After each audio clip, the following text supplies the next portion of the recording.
Hi, I'm Elizabeth. And I'm Cindy. And we're here with another feeding frenzy for the 4 Spiritual Laws of Prosperity by Edwene Gaines. A simple guide to unlimited abundance. And what chapter? Chapter 3. Oh, good What's guess. the name of it? I don't know, something about tithing. Just do it. Tithing in your own life. Ah, there you go. And what'd you think about this chapter? It was a good chapter. Mm-hmm. It was a good chapter. What was it about? Tithing. So much about It was just, well, it was more for a personal story. it was. It was more of a personal story, but it was also a reiteration of,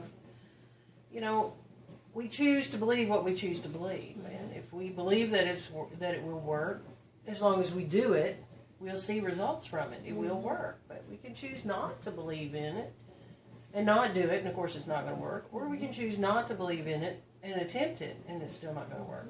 We choose to believe what we choose to believe. Right. When I started tithing, I didn't have any reason not to believe. And when I started, it was scary to do. Mm-hmm. It really was. It wasn't like I had extra laying around. I mean, I had debt that I needed to pay attention to and other things, and it wasn't easy. Mm-hmm. I really did it with a lot of fear. But the first time that I did it, I also didn't see any miraculous doors open or anything. Mm-hmm. You know what I'm saying? But I also chalked that up to, okay, but I need to show the universe that I'm serious about this too, Mm-hmm. and really put the serious foot forward. Mm-hmm. I can say that I believe in something, but until I actually prove it, Mm-hmm. I'm not going to see any changes. So when I started, like I said, I started with a lot of fear, and I didn't.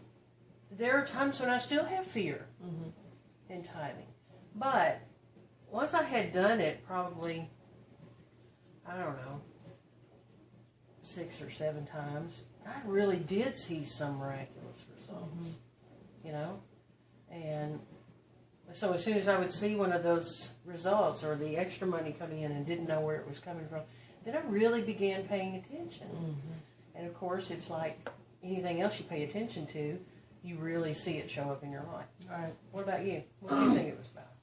I thought it was good. A couple things stuck out for me. She talks a lot about God as your source, and that took a while for me to really internalize, to really believe that God is my source, and He does know about my bills and where I'm at and my attitude and all of it put together. And I think that all of it makes a difference. God knows what's coming due and when. And we've never failed to have it come in on time every time. Now you might be cutting it close, but it's always been there. And as long as we're tithing and doing our part. I get a little frustrated sometimes because I don't see that abundance yet. But then when I think about it, I do. It's an abundance. We cut it close because of the things we have taken on as a responsibility. It's not, and it's always met. So it is an abundance, and it's just I forget to look at everything sometimes.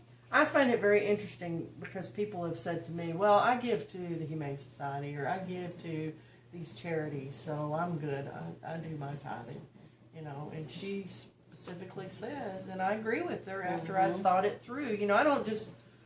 I love Edwene, and I take what she says above what a lot of other people say, but I still have to think it through on my own and make sure that it works for me and it resonates for me. Just because Edwene says it doesn't make it truth.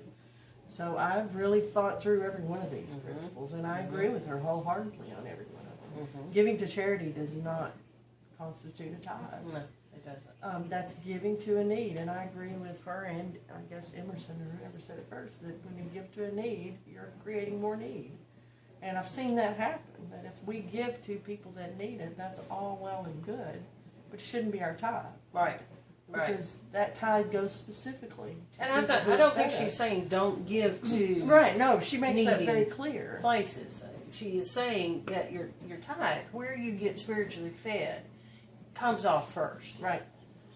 And that is the 10%. Right. Anything less than that is not a tithe. Right. But anything over that, if you're giving to charity or whatever, then that is just conscious Right. giving. It is Right. not a But tithing. I think even then we need to really watch what we're giving to, because of we've seen in a lot of cases, and I'm not going to get into the controversy about welfare and that kind of stuff, but a lot of times when we give to people like that, they can get more money from the giving than they do from actually trying to do for themselves. And so I think there's a fine line there. I think we need to be responsible with our giving, Yes. Yes. as well as our tithing. You know? So, what do you decide what to give to then? For me, I depend a lot on guidance, my personal guidance, and Yeah, I so really me too. ask and pray and say, where does this go? And it's not, well, I do that with the tithe because that's 10% and it needs to go, period. When it's a charitable thing, I really check with my guidance because I'm not obligated to give that. Right. You know, that's up to me, and I don't have to give to any charity. Now, there are a lot of them when I see a need and I know that it's a real need, then I choose to. But I don't feel like I have to. Whereas with the tithe, that's not my money.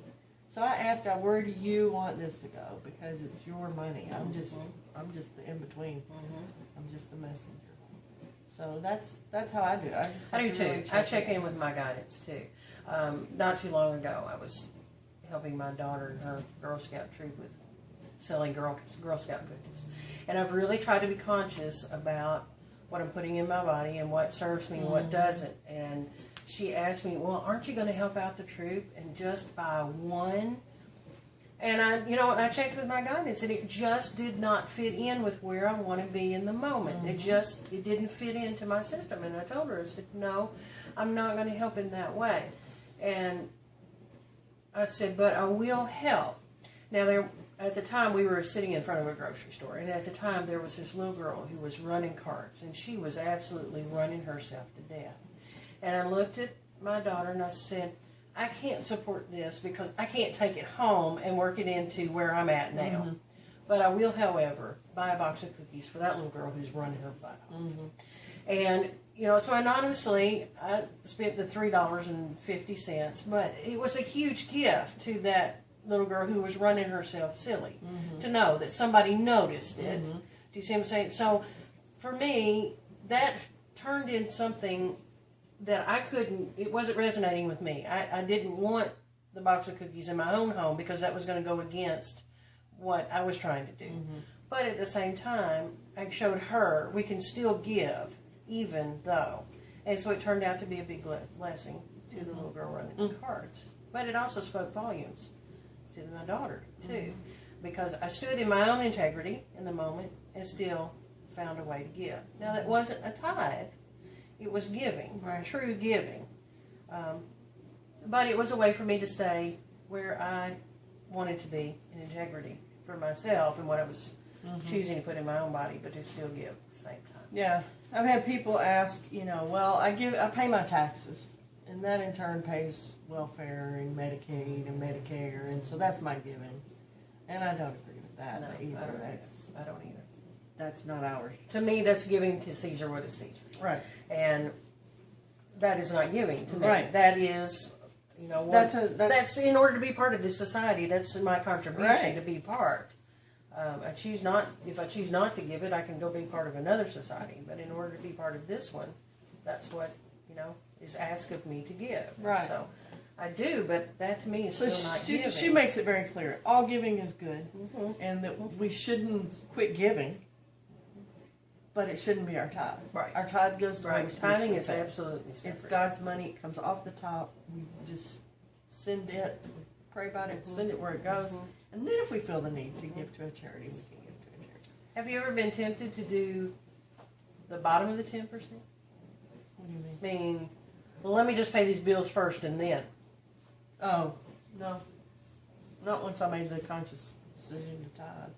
Right before I got into the habit of tithing, I was tempted several times to feel secure in, I know all these are paid and then let me pay it.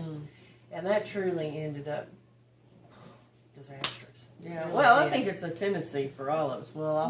But see, then I was giving to God out of lack.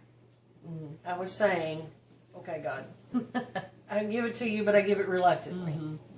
and it, oh my gosh, it blew a hole in the budget. It went downhill big time. Right. So I learned then, it's got to come off the top, simply because then that's when I say, I trust enough to know everything else is taken care of, so I'm going to give this up. Right. Yeah. Yeah. Yeah. It needs, because we have to acknowledge that God is our source. Yes. And Yes. that God's got this. Yes. And that it's not up to me. Yes. I want to talk about receiving, because for a long That's a time big that thing. was harder for me to receive than it was to give. And I think that's a big part of tithing. Yes. Several times we've tried to give and people won't accept it because they don't know how to receive. And for me, learning to receive was a huge step in my prosperity. Because if I can't receive, that's denying someone else the gift. And it wasn't until people started denying my gift that I realized how important the receiving is. You can't have giving without receiving. Right. Right. I mean, it's all part of the same process. Excuse me. And we have to learn to be good receivers. You know, if we don't receive it, and I go back to that story about the guy who was on the spiritual quest, and he was in a tent, and he realized it was raining, and he was in a tent, and it's the same with money, that when we're under some blockage, it runs off, but it's going to go somewhere. And it goes to the person next to you, you know. And that's this, when people try to give us money, it's going to go somewhere. They have to give it, you know. There's that circulation. So we need to learn to receive, because I truly believe in that circulation. Oh, yeah, and that if absolutely. we can't receive, then we can't give. You know, and once we stop that flow at any point, whether it's on the receiving end or the giving end, then we have put a block in that whole circulation thing. So we cannot have abundance without the receiving part of it too.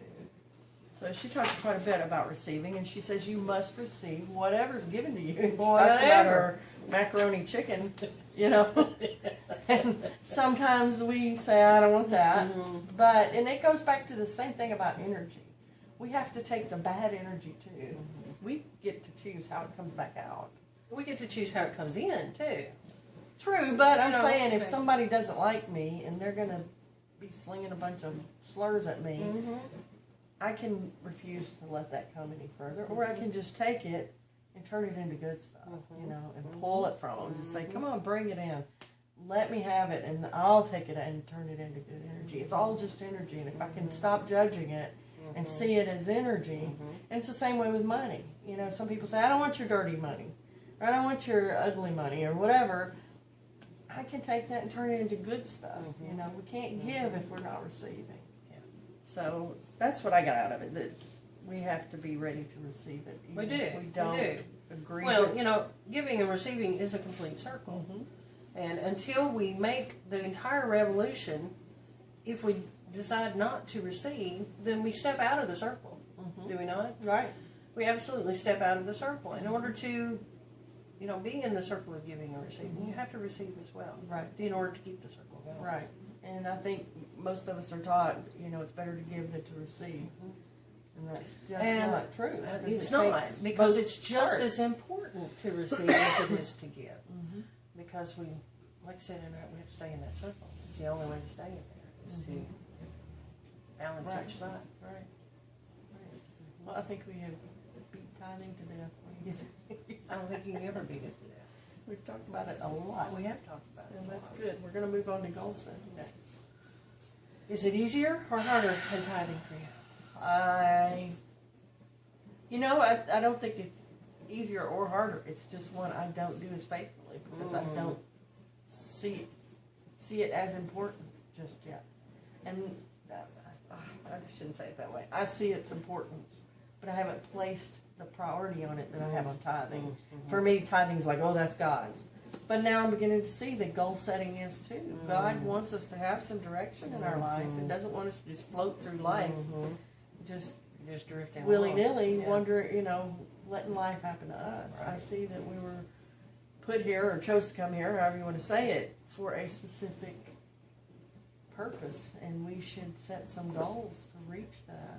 And I've noticed, just since talking about this again, I've realized that in the past when I have hit on all four of these by accident, actually, at the same time.